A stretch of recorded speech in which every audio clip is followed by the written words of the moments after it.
Hey guys, this is RobinX1 here, and I'm here to do a review for the Flash and Arrow, episode 8, that crossover episode. Yeah. So, this episode was really good. The one thing I have to say about what the CW DC universe is doing is they're doing a fantastic job at building a universe that is very, very interesting, and I think what they're doing with Legends of Tomorrow is they're building a lot of that backbone.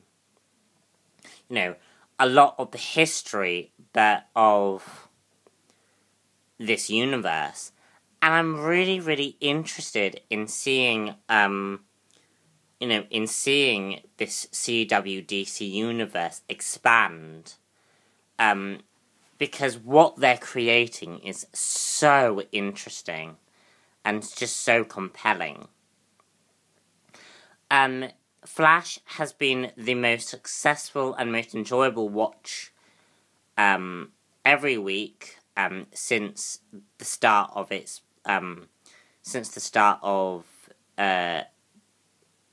run. Arrow, whilst it has had a few rocky starts, is pretty much back on form again. And yeah, I just feel as if the entire CW DC universe is going really, really well. And it's such a shame that we won't be seeing any of these characters appear in the movies, because it is a huge missed opportunity to not see these characters on screen. So in this episode, or in these two episodes, it's all about Hawkman, Hawkgirl, and Vandal Savage.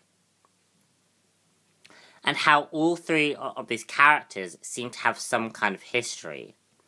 Vandal Savage is a major character within the DC universe. He's not quite on the same level as Lex Luthor or Darkseid, or the more iconic villains. However, Vandal Savage is definitely a very formidable Justice League villain, and he has been seen most recently in the Young Justice League or Young Justice show, which really painted him in this very interesting and conniving light that I think made the character very, very interesting. And basically Vandal Savage has the ability to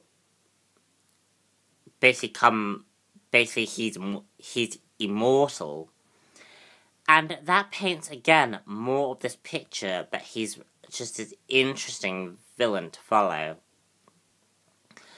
And it's basically revealed that he has a history of killing Hawkman and Hawkwoman, Hawkgirl, or whatever she is. And that basically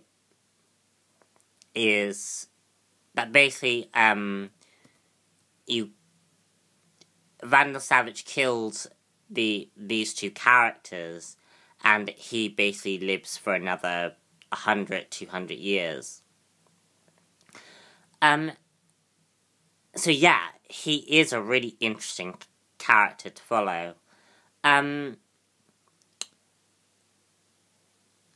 again, I think the writing has definitely also improved.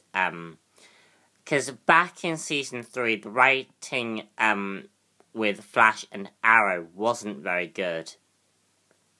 And they had a great trouble with the dialogue and showing how these characters were going to interact. And they nailed it for for this episode, and they really did a very good job at creating these doing the dialogue. I really enjoyed the dialogue. And we do finally get to have that plot point with Connor Hawke and Oliver having a child, who is Connor Hawke, finally be touched upon again, and finally being brought back to its centre. And I really like how Oliver got to finally know his kid again. I think it was really needed. I think introducing Connor Hawke is a great way of adding more depth to Oliver Queen as a character. So yeah, I mean, just a lot of it is really interesting stuff like going on in this episode. I'm only touching like the brief plot points because it was a long time ago. But I think the way these episodes are setting up Legends of Tomorrow is really exciting.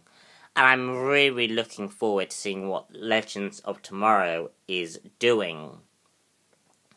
And I've seen a few of the trailers for Legends of Tomorrow recently, and it looks really interesting and very different from Flash and Arrow. And I'm just really looking forward to that show now, and seeing what happens in that show.